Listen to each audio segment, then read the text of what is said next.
Hello,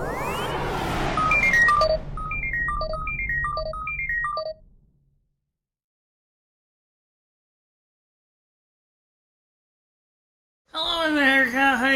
Hail Mary to me to you. Today's the 29th. It's the Friday night. And I adjusted the white balance a little on the camera today to see if we can get some of that blue effect that we had during the daytime a couple days ago. Because it was an effect I really liked that effect. It really looked really awesome on camera. And so we got this great effect, and really impressed by it. Today we have a couple things to discuss, and one of the first things we're going to discuss is what's going on with the American economy. Okay, yes, Mr. King, come on up. And what's happening to people like myself, financially, and the amount of damage that we're facing spiritually. Then we'll cover a few other things as well, including what's going on with me and Dory. The American economy is in decline. It's been in decline definitely since in the 90s. After the wonderful years of Reaganomics, we were doing great. We had Americans had jobs from the military complex, through Ronald Reagan's SDI, but also as a research project. And the people were working, and the economy was doing great. And most people didn't really have a problem with it. In those days, they were like, can't you see me? I can see you. You can see me? Yeah. Give me a little credit where it's going, because it's still sticky in here. Where's this cold temperatures we were supposed to have? Well, let's put it this way. We kind of got into the colder weather, but not by much. But that's something else. Today, a record number of people are on food stamps. A record number of people are without jobs. A record number of people, Americans in other economies, especially America, are feeling the great loss that we can't find jobs, and the record loss of the number of full-time employments having to do with Obamacare policies that makes it too expensive for companies to hire full-time employees. The situation with NAFTA has sent a huge number of potential work for unskilled and skilled labor both overseas. The legally blind and the disenfranchised and the handicapped basically had very poor opportunities to become self-sufficient in the last few years. And I have to tell you, the situation is not improving any. And yet, you listen to people like Hillary Clinton, and she's saying is, "Oh, we're doing wonderful." I don't know what she's been drinking, but I gotta tell you, it ain't the same shit I'm drinking. We're not doing wonderful at all. How can you say we're doing wonderful? Don't you understand? The only people who benefited from NAFTA and GATT were the upper crust CEOs who sent their jobs overseas for the manufacturing. And the stockholders of these companies who are seeing the stock market inflated like a balloon that's going to one day pop and explode and make a mess, and everybody's going to be crying, and there's going to be tears in the street and blood. Those are the people that were making it. The average American isn't doing it all as good as they could be doing. They could be doing better. That's why I endorse Donald Trump, is because I know he's right. We can do better. We have to. It cannot keep going like this anymore. How in the hell are you supposed to make it meet ends meet when everything you need in your life is basically been taken away from you? The right to work. Oh, isn't that the Communist Manifesto? Well, screw it. Add it to ours. You need the right to work. You should have the right to bring home an income for your family. You should have the right to earn a paycheck for the efforts you put into things. Socialism tries to, basically, is an idea, tries to balance everything by making everybody equal. Sounds great. But is John Legere equal to MicheleMarieDalene? No. Is Donald Trump equal to MicheleMarieDalene? No. But the sad truth is we're in completely different ends of the spectrum. We're also in different industries too, but that's okay. We're not talking about the industries. We're in different ends of the spectrum. There's no way you can say, oh, MicheleMarieDalene is making fine with $1,232 a month. No, I'm not. How much of my money goes out to electricity, to rent, to the internet, to the home phone, to the cell phone, to food, to medications? Here's a hint. You really want to see it? I'll show it to you. But it'll make you cry. Because the truth is, it stinks. And I want to go to work. And I want to find a job that I can do, that I'm skilled at. And I want to find something that can make me a nice, decent little wage. I want to show people I got skills. But, and this is no lie, this is true, there's no jobs in this area anymore. They're gone. Thanks to NAFTA. They're gone.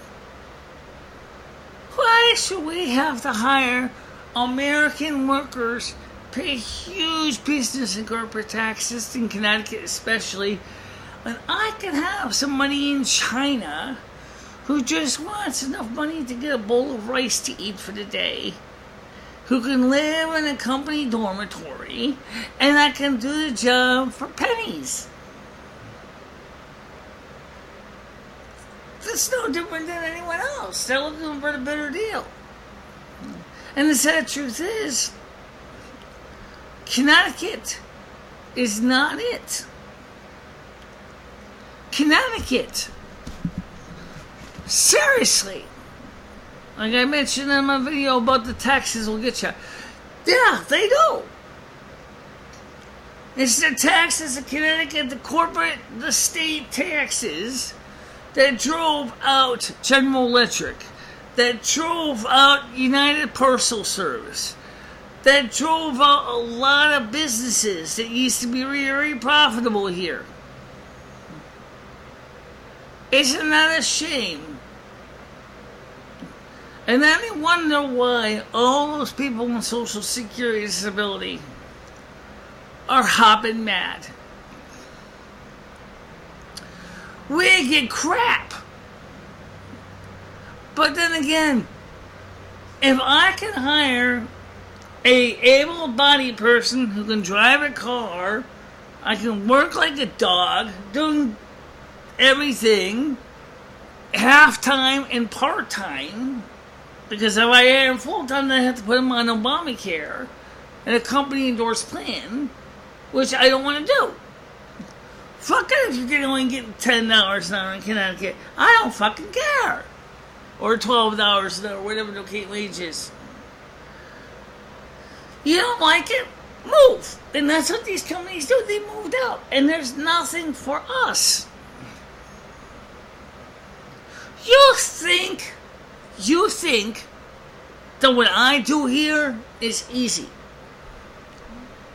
Dory said to me last night, because I was worrying about the cell phone again for September, and she's like, "Don't you ever sleep? All you ever do is worry about numbers.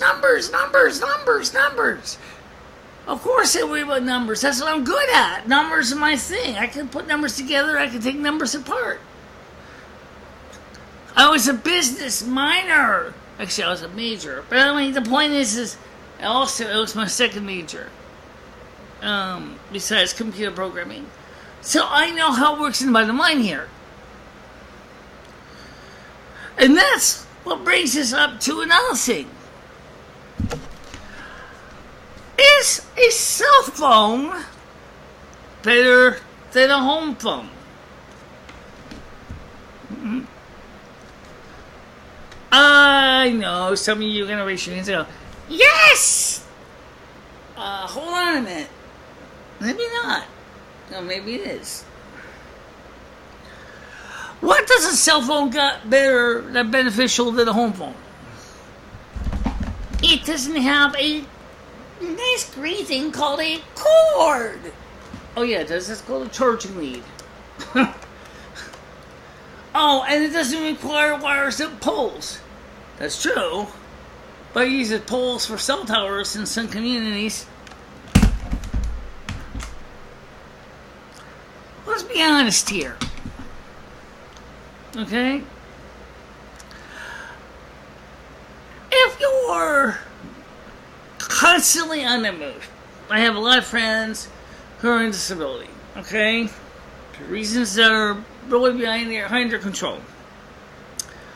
They are constantly having to relocate because they fall behind in the rent, for example. Very common problem, very common. In fact, it affects a good portion of us for a variety of reasons.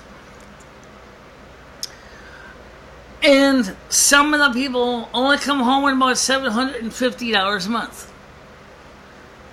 Now, maybe in some states, $750 a month is pretty good. But in Connecticut, it's borderline ludicrous.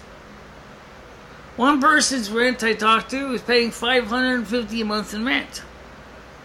So you'll figure it out.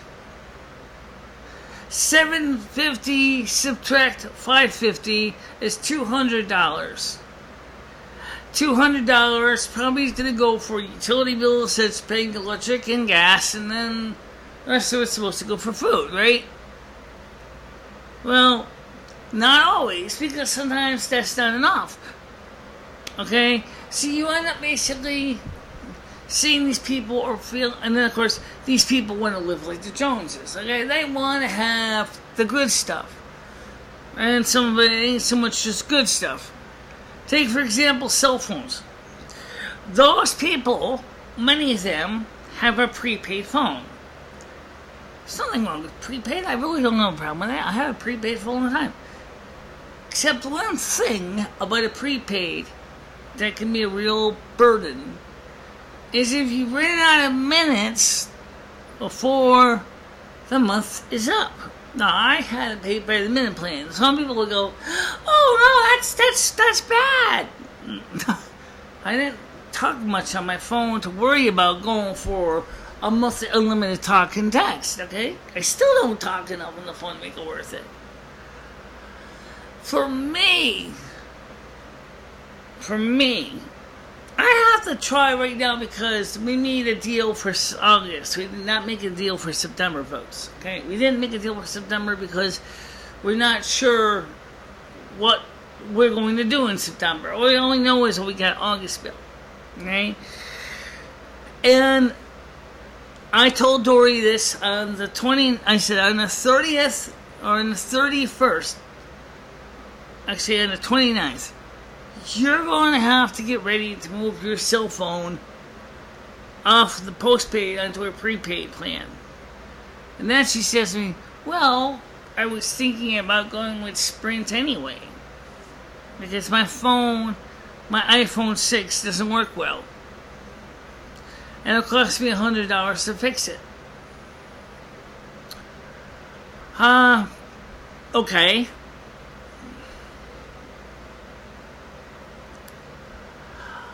it's really strange because here we are, we got these people saying this. I really kind of would like to be able to do blank and look good and enjoy the American thing. And here's the thing about generally what's going on with the world. I got to tell you, that really burns me up.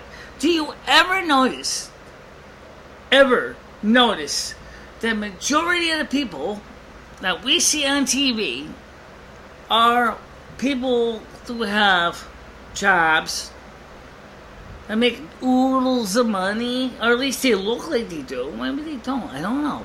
I mean, I think some of them do, but some of them may be faking it. I don't know. And then you got people like me and others. Actually, I'm one of the lucky ones. I make $1,232 a month. I mean, most of my comrades don't even make that much. They make about $750. And they can barely even afford to buy a piece of clothing, never mind the finer things like fine mattresses and things like that. It's bullshit. It's bullshit. Because the problem is that we're seeing all these better, or perceived better, I'll say perceived, but some of them may not really be so much better off, people who have money to burn and are enjoying the great fine fruits of their labors, and yet I can't even raise even a meager amount of money just to enjoy going on a vacation now and then.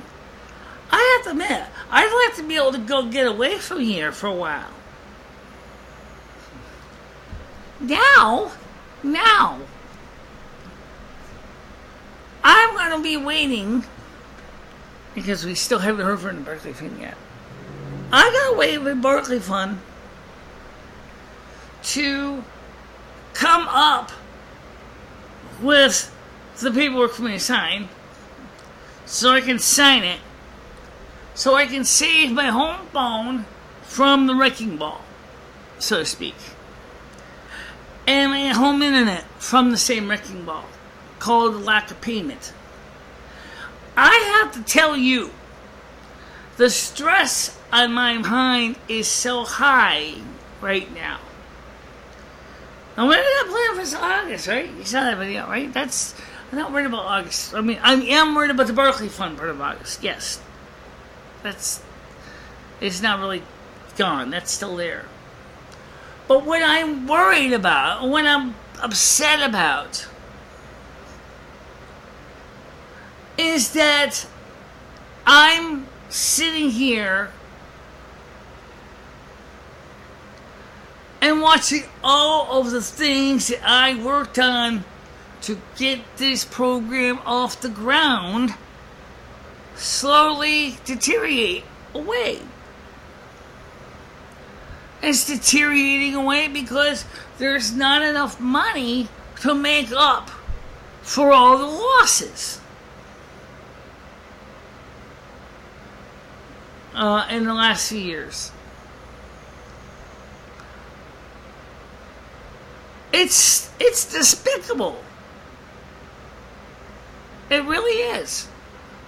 It's absolutely, positively despicable. Now, wait a minute. You're saying, and I just started this, and I didn't. And maybe you probably were thinking the same thing. What would happen if everything goes fine? Tori pays me what she's going to pay me for August, and the Berkeley Fund comes through in time, and everybody's happy, and does that mean what's going to happen for September? Well, I'll tell you what, if we kept the cell phone in September, there would be a couple of things that would be changed.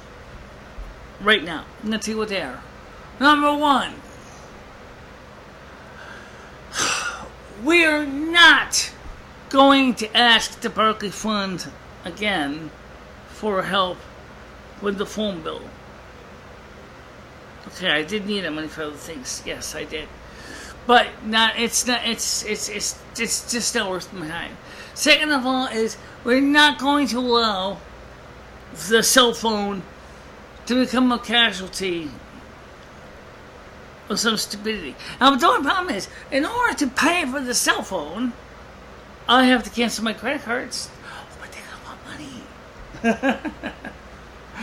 I see. I told you, you can't win. You can't win. It's the cell phone or the credit cards now.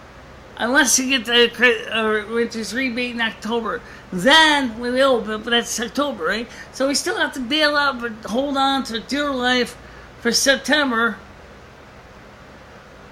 And we originally said, and we did, we were going to try the cell phone before we made any commitments in October. That's still true, because right now I'm going to start talking about step number 2. What is the economic difference in price between a cell phone plan and home phone plan? And how are we going to be basing the numbers?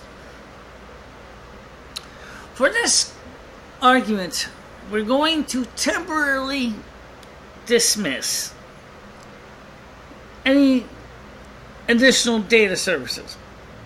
Okay?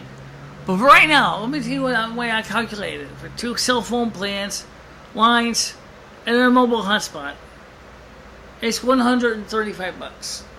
Okay? For 3 home phone numbers and the DSL is $155. Ooh, $20 savings. Whoopee. Really. However, you start to realize that there's another issue which I never got a chance to address. How some T-Mobile customers get it, some don't. Binge on's a great idea. But if you use up your data, binge on is not going to save you. Why would you use up your data? Because anything that is not in a whitelisted binge on service, maybe typing a search into Google, sending an email or a tweet to a friend on Twitter, or sending something on Facebook, or typing in a video description on YouTube. Those are not whitelisted. Only streaming the actual content is. So if you're going to watch YouTube videos or upload YouTube videos, no problem. If you're going to enter a description for your video, it's going to go against your data. Okay? So now, originally we were sharing our home phone, our home internet with everybody in the building. But we're not going to be able to do that.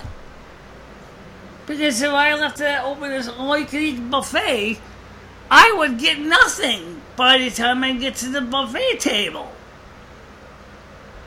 Except maybe a meager piece of chicken meat. That's about it. Nothing else. That's kind of sad. But it's, it's how it is. By the way, as I said, we changed the background color a bit to provide a little more blue in the wall. Because I think the wall was a little too red. And I thought it looked better the way it was.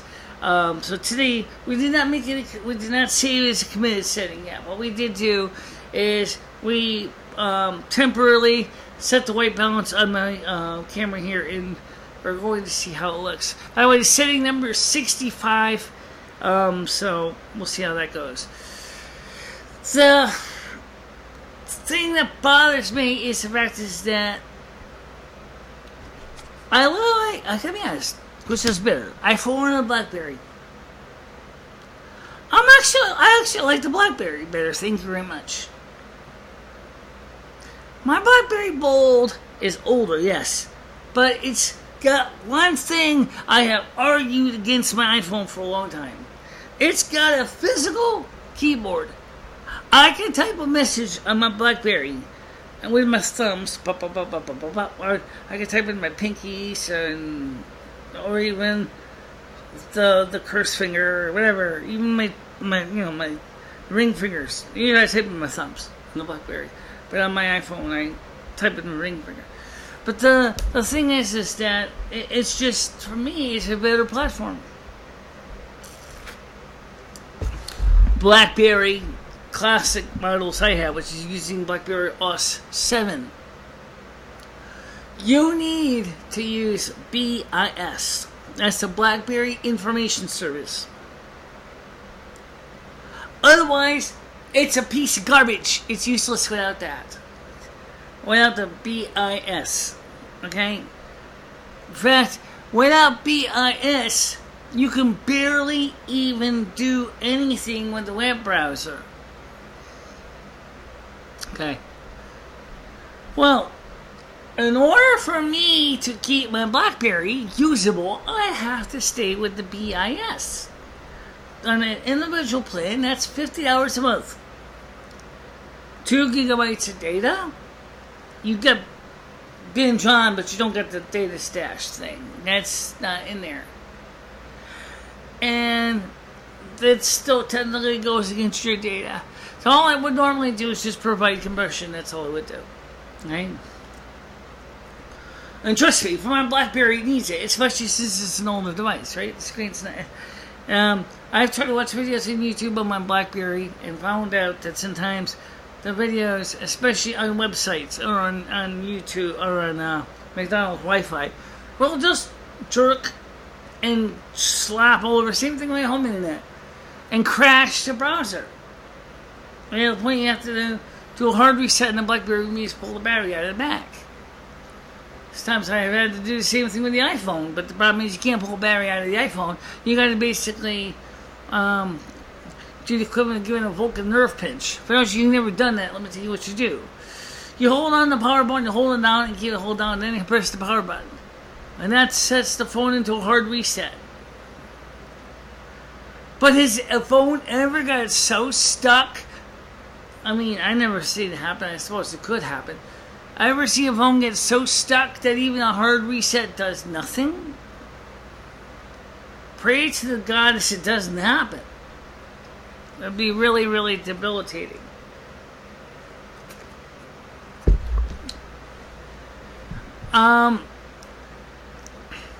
So, anyway, I'm sitting here on my BlackBerry and I'm playing around with it. I love it. I mean, honestly, I love it. Why do I like it? Well, let me go get it. I'll show you some of the things about it, which is kind of cool.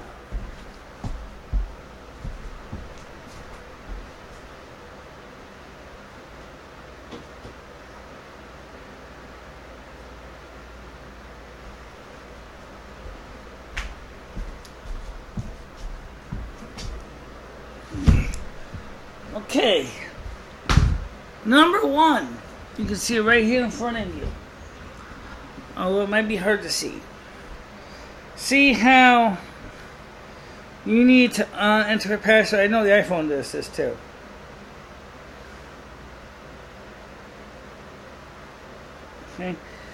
Okay. Now, another thing the BlackBerry has going for it is this is the bold 9900. It's kind of interesting because it's the best of both worlds. Okay, you got your keyboard for those of you who do your BlackBerry shortcuts. I know some of them, but not that well. It also has a touch screen, so I can flip around with my fingers.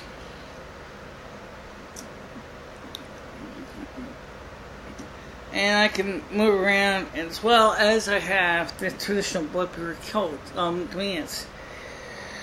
It has the ability to tell me through the BIS service what software or emails and things like that.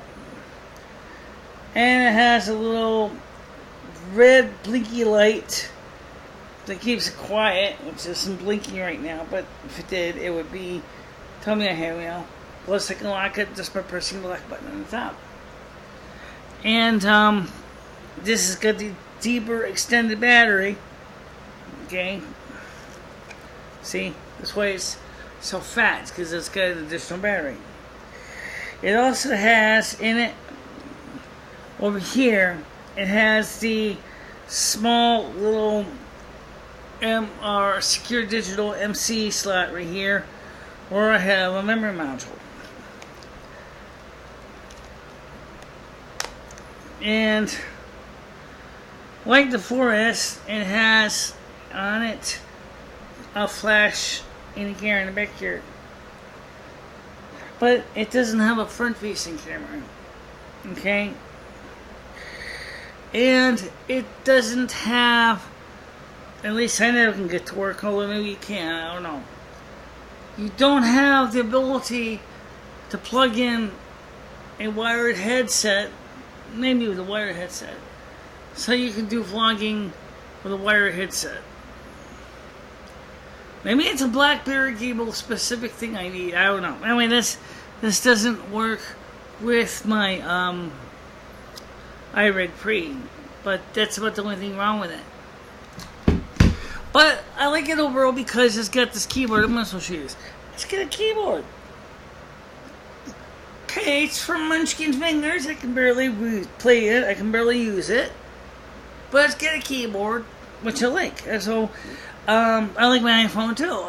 But they're really used for different purposes. The iPhone is more for social stuff. This is for more like let's get down and dirty business.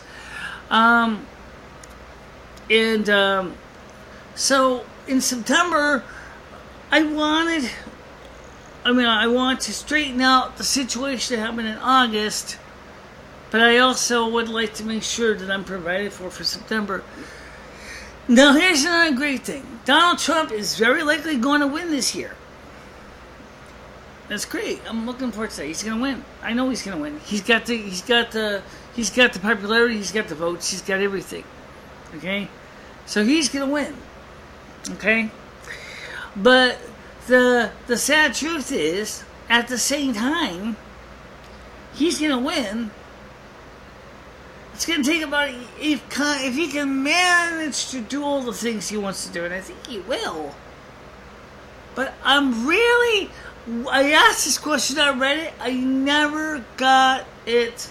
Never got to him. I did ask him similar questions on his YouTube or on his personal DonaldJTrump.org page. So I kind of know that it went out one way or another. I said, Mr. Trump, what are you going to do to encourage companies to hire the handicapped and the disabled? Maybe we need to first of all ask this question. What is the real difference between handicapped and disabled? Because a handicapped person is a person that has problems, okay? Like, I'm legally blind, I got Asperger's, I'm heat intolerant, in fact, it's still sticky in here, trust me. But am I in a wheelchair? No. Am I like Stephen Hawking with Lou Gehrig's disease? No. Can I put something together in piecework at the factory? Yeah, but I might hate it. I did it for Easter sale, so I do know what's involved in piecework. But the difference is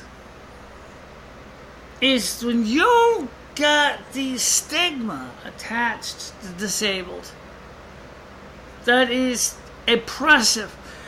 Because part of the problem is let's say, in fact, I've seen this happen a lot of times when disabled friends going for job interviews, right? The company says, okay, we'll hire you for working for 30 hours a week. See, mister, I can't work 30 hours a week because then my Social Security disability check will disappear. Then they say, you're nothing but a lazy person then. Which is what they're thinking, eh? It makes sense. You think about it. Is the person so worried, and sometimes it is legitimate, trust me. Sometimes it's legitimate. The person's worried about losing their Social Security disability. Why is that? Because they're afraid that if the job doesn't go well, then they're going to lose everything. Okay? And that's a real issue, and it really happens.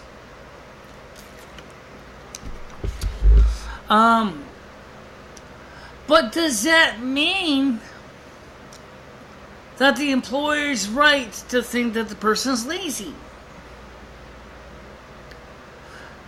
Not necessarily, because the problem is the employer is not either understanding of how the system is stacked against the disabled.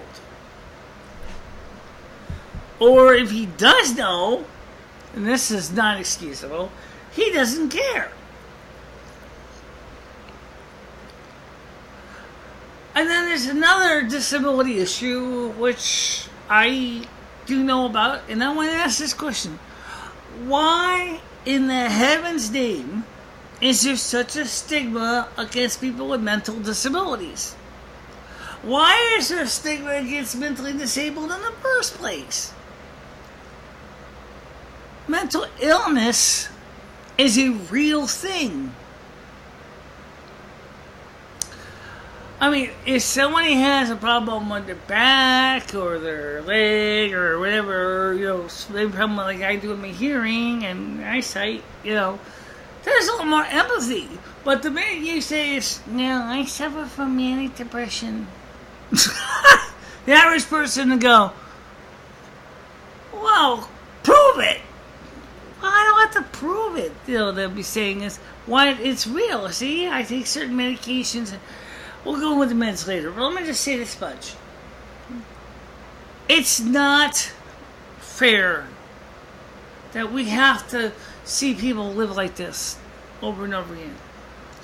It's not fair that we're trying to hold our own, to keep a roof over our head, on this Social Security benefits check that is so far out of touch with the real cost of living in the northeast of the United States. I don't know why. What do? Take the average of the whole country? If I went to Wyoming or Idaho or Iowa, I could probably make it on less money than I can in Connecticut. Donald Trump said something very similar when he was talking about the mandatory minimum wage. He said a hot dog in New York can cost as much as $10. And so a mandatory minimum wage nationwide increase is not necessarily going to benefit everybody. Really expensive states, it's not going to be enough. Really cheap states, they're going to do great. Okay? He said it's the states themselves should be negotiating what is the minimum wage ideal for that state. New York State, Connecticut, Massachusetts, Rhode Island, whatever, here in the Northeast. Some of those rents are so high, you gotta seriously wonder where all these real estate people thinking people are gonna get this money to pay their rent. It's just that high. It's not even funny. And so people like me are saying is this, how come I can't enjoy the good things? One person said, and he was right, because you are living in one of the most expensive areas of the country. But there's another thing that that same person did not have empathy for. He says, but I said, you do realize that for me to move is going to take money I don't have. And he said, burn all your bridges, stick your finger up their ass, and basically leave everything behind. That's why people have cell phones, because they can leave the phones behind, because they want to keep in contact with people, friends, family, possibly drug clients, anywhere they are. Okay? That's great. I mean, I don't do drugs. That's another thing that's funny, because you get into that. The war on drugs baloney. People in my economic bracket don't get enough Social Security in Connecticut to make it. So they start selling illegal drugs like heroin, crack, marijuana, which is decriminalized in Connecticut. And it's not been legalized yet. Okay? It's been decriminalized. Once we get it legalized, once we go through the proper means of get it legalized in the state of Connecticut, there will be more people making money. Okay? And they'll be doing it legally. And that is what we should be doing. But that's going to take a while. I don't even think that's in the referendum in November for this year. Connecticut. I'd love to see it as a referendum vote. I really would. Alright? So, what's going to happen was for September. I already told you. Okay? Tori asked me to move to Torrington. I said, no. No, I'm not going to Torrington. And she asked me why. I'll tell you why. Torrington is one of the most unhappy places I ever was at. Torrington made me unhappy. The environment made me unhappy. Okay? It just didn't gel well with me. It did not give me good vibes. Okay? Now, compared to Winston, what's the difference? Winston's smaller, for one thing. And there's people who are a little more friendly in Winston. I noticed that when I was in Torrington. There's not very many friendly people in this town. In Torrington, there's even less of them. I have to tell you, I love having the ability to go out and sit in my backyard and hear the crickets and not have to listen to an hour of sirens. I love the fact that I got a chance to go out in the back and see green instead of black asphalt. I love the fact is I can go outside and if I want to walk up to Colebrook and not see houses. I can walk over to the dam and get a break from seeing all the people. Or I can walk to McDonald's on occasion to have a lunch when the soup kitchen does no serve something that's compatible with my health. That, to me, is what I like about Winston. Torrington doesn't have much of that. Not downtown anyway. I lived in the place I lived in Torrington, Litchfield Street. Every day, at least 1 hour of sirens. Houses were packed really close together. People were rude to me. Many of them were very rude. And it was just a lousy way to go. And then, like she said to me, she says, well, you know, I could have a house up by Kmart. Kmart is out of business. So where would I go shopping to buy clothes? See, that's a great problem. See, I'm going to be back in the same problem I'm in. And how am I going to pay to move all my stuff? Then you go back to the first person. Burn all your bridges and throw everything in the garbage and leave. I can't do that. I have too much invested in this apartment right now to just pick up my stuff and leave. This is my home. Okay. So as far as the other issues, I really hope Donald Trump is indeed able to successfully change the economy for the better, and so that people can have jobs, and so people can enjoy the blessings of the having work and everything. I really am looking forward to that. And, you know, I know that doesn't mean much to some people, but if I could find a job that is compatible with me, that I can do, okay, hey, the more the better.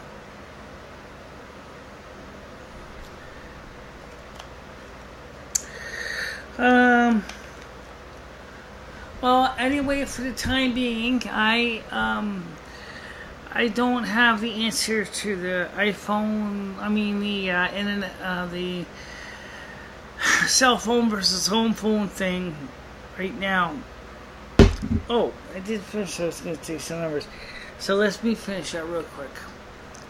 Okay, I'm paying for the home phone and the internet $155 approximately monthly. To do the same equivalent or close to it on the T-Mobile plan but I'd have to go for 2 lines. If I do 3, it's going to be the same price, okay? So if I go for 3 phone lines, it's going to be the same price. So I was thinking about keeping 738-7167 and 860-480-1304, and the other 2 home phone lines are just going to have to go in the way of the dinosaur. Unless I want to put the third one on, it's going to cost me $120 plus the $35, and guess what? That's $155 again. So I don't save nothing. Okay? And unlike a lot of my peers in my age group, because I'm 48 years old, I'm from the older generation, okay? We grew up before the cell phone craze. The cell phones to us was something we only starting showing it coming in the 1980s, and we never really got into it. I was in my 20s when I saw my first cell phone. I mean, we also had the Tracy phones and the wristwatches and everything. We thought that was cool, right? But, and also the same thing with Dan versus with Dancing Shadow and her wrist bracelet. But the truth was that the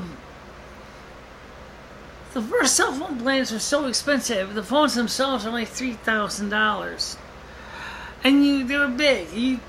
The smallest one was the Motorola Dynatac 3000 that would fit in the better known as the brick. Okay, the brick.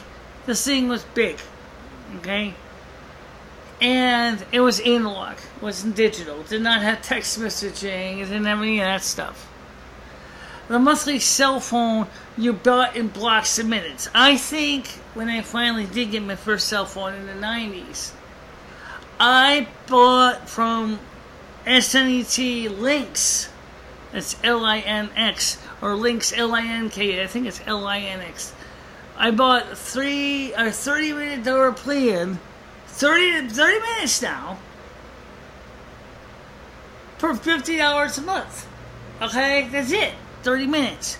No text messages, no data, just 30 minutes. I talk and talk. A transportable phone that I put a purse strap on so I can lug it around next to my hip, and I'd carry that place everywhere. Okay? What an expensive thing. What an expensive piece of equipment. Okay? Today we got these phones like the BlackBerry here that's got talks and text and web and camera and people, of course, love this. You know, I can talk and text and play Facebook. I can go on to, all these social media sites and everything. And yet, from my generation, I'm 48 years old. I'm not a kid. You know what? I'm gonna be honest with this. I don't know where all the years went.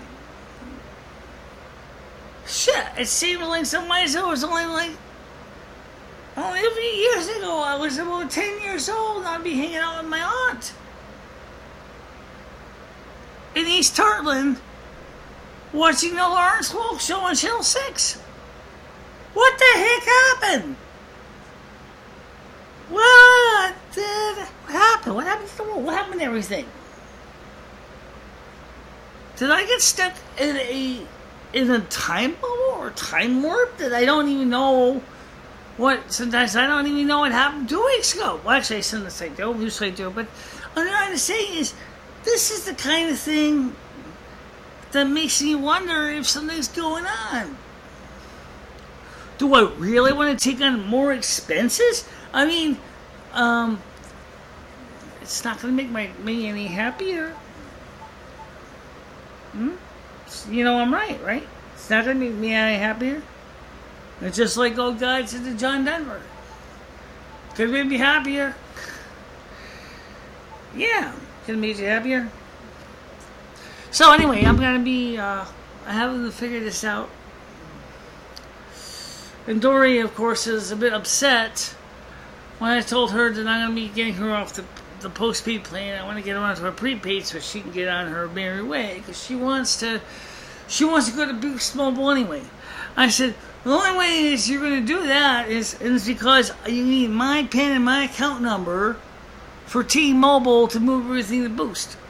If I get you in a prepaid plan, again, because originally this was only supposed to be for temporarily until she got enough money together to get more airtime for her Boost, her T-Mobile refill. She kind of was in a bit of a jam here. But at the same time, she already knows I already up into a big pile of trouble myself. So this is really kind of hard because I still haven't come up with the answer. So the thing is I have to come up with a plan for September, in October, or in August. And she says to me, you worry too much. Don't forget one thing about people who worry too much. They often have things to worry about because they've had experience with things that caused them hurt before. And they have personal experience of what happens when things go wrong. And they do potentially go wrong. But anyway, I want to thank you all for watching this video, and I hope that you get something out of it. I don't know what the future holds. I'm going to try to keep things together and everything like that. And, I still want to try to cover the Republican headquarters in the elections on November 7th. And I'm going to try my best to do that. What I need from you is this. For the price of one of these, or the story left is, I'm going to use this example, or one of these, it's about $1, you can make a donation to me, and that would help defray the operating expenses. $1.05, $1, PayPal, Patreon. Good GoFundMe still working. I haven't entered any new entries in GoFundMe in a long time. Guys, let me actually say this. GoFundMe and Patreon have become, for me, a giant pain in my backside. Because, number one, you guys are not even Patreoning or GoFunding me. How in the heaven's name am I supposed to make it when you guys aren't even doing that? Right? So, keep that in mind.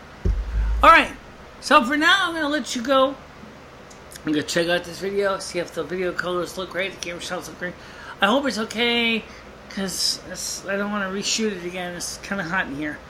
But for now, I'll talk to you later. If you got any comments, suggestions, complaints, kudos, grapes, whatever, there's a comment section below here. You can leave your comments. We'll talk about it. We'll try to straighten out any concerns you may have. I may not be able to do everything, but we'll try. And if you want to make a donation, I really could use it. So, you can also use new equipment or secondhand video gear. We could use microphones. We can use microphone stands. We could use... I never mentioned too much about the physical stuff, but we need that too. So, hopefully, in like my renter's rebate, I'll be able to buy something in those lines. But I got a feeling it's not going to work out quite the way I expected it to. So, I'll have to see how it goes. But for right now, that's a wrap, and I'm going to let you go. So, for now, I'll talk to you later. Bye-bye, everybody.